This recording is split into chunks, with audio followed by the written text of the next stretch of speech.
প্রত্যেক বছর একটা কৈফ বাজ্যেই থাকে, প্রত্যেক বছর একটা কৈফ বাজ্যেই থাকে। কথা আছে না, কয় তেলের মনে তেল গেল স্নান করে উঠলো না। কোরবানিতে কতগুলো পয়সা খরচা করে এবার কোরবানি দিই, গোস্ত লইয়ে বাড়ি আইয়া গোসল করে কাপড় পাল্টায় ট্রেনের মধ্যে সব গোস্ত মাংসের বিলেই দিয়ে দেয়। এটা ইনসেপ পাতাইছে নিজে কোথায় খরচা হইয়া। এবছর গোস্ত ভাগ করবো আমি, কোরবানি দিব একদিন, গোস্ত খামু 6 মাস, মাংসের সোয়ান যাইবি না কোনো কিছু। পাশে আর এক বাড়ির মানুষ আছে, কি কমু আর দুর্গত। এই কি হয়েছে কি, তুই এই যে সকাল সকাল যেখানে বইয়া মেতাইতে আসো, ঘটনা কি? তোর কি কাম কাজ নাই? মাগো আপনি কোনো কথাই কইবেন না, আল্লাহর রাস্তায় আপনি পাওয়ার দিকে ধরছে, আপনি কোনো কথা কইবেন না। আপনার লোক আমার সংসার বুঝায় না। এবছর কোরবানির গোস্ত আমি বন্টন করবো, আব্বারও বন্টন করতে দিব না। আপনাকে হয় না বন্টন, সব গোস্ত মানুষেরই দিয়ে দেন। পরে আমার গাইবের হুড়ো সহ পাইলে চাটা লাগে, পাইলে চাটন তিতে নাই। তাহলে কুরবানি দাও কি হারতে? কুরবানি না দিলে হয় না? যখন তখন গরু গোস্ত খাইতে মন চাইবে, বড় একটা গরু জব দিবি, রানবি বাড়বি, পেট পুরিয়া খাবি।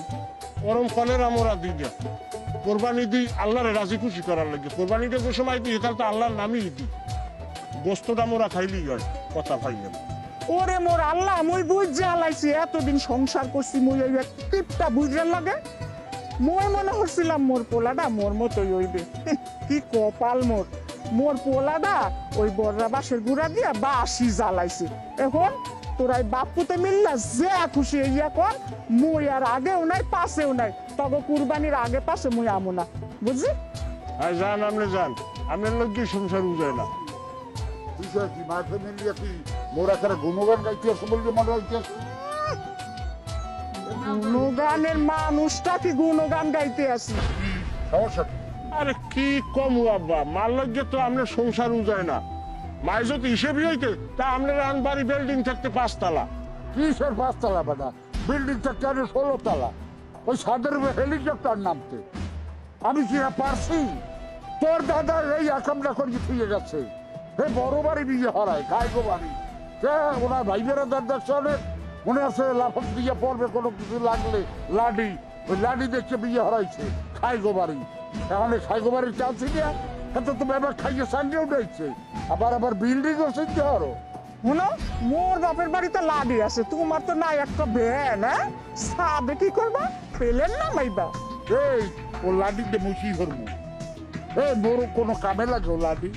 খালি ওই ফুটানির নাম, খাইগো বাড়ি বিয়ে হচ্ছে, মোর ওর বাড়ি খাইগো বাড়ি, এত কি হয়?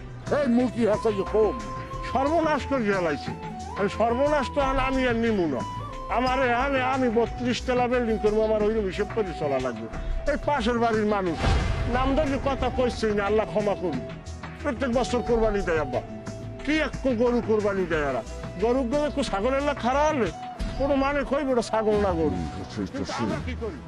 আমরা তো ঠিকই গরু দিয়ে লাভ হয় কি? গোস্ত সব মানুষের দিয়ে দেয়, আর বাদ দেন আব্বা ও কথা। আচ্ছা যাও, খেয়ে যদি তুই 32 তলা উঠে চাও, মুই হাতে খুশি, তো টাকা পয়সা শিখবে নাই। এই ফুয়ের পরে 2টা রেন্ডি গাছ আছে, দিশের গিয়ে 2টা রেন্ডি গাছ, ওই গাছ 2টা সমিলে বেসছিয়া, এটা হাত দিয়ে বিল্ডিং 32 তলা উঠেই একবার টাকা বাঁচলো, হাত দিয়ে মেজবানও খাওয়াচ্ছে। মেজবান তো খাওয়া আপনি মরলে, আর আগে তো আর খাওয়াতে মনে মরা যার লাগে এই তো মরে না। হ্যাঁ, ওই যে মদকে দিয়ে অল্প বয়সে হারিয়েই গেছে, আল্লাহ ওরে ঠিকই উবের হারলে, আর আজ হইলে মোর বাড়ি চললে না, তা কি ওর মুখ আর কি কপালে না থাকলে যা হয়। মনে বড় খুব ইচ্ছে আসবে যে তুই রাড়ি হই, দেখি কেমন হয়। এখন ওই শোল্ডার লই যা, ওই যা কইছি হয়ে বাজার দিয়ে দিয়ে আনতে যা, আমি একটু সৈদের বাড়ি যাইতে আছি। কি কমু ছাতা হয়ে রয়েছে আরো নাক টানে। এটা দোষণা দামরা ওর যে একটা কাম আছে এটাও বোঝে। এ রাব্বি, এ ঘর দিয়ে বাইরে, আমি নতুন বাজার যাই, প্ল্যান পদ্ধতি আছে, এদিকে আয়।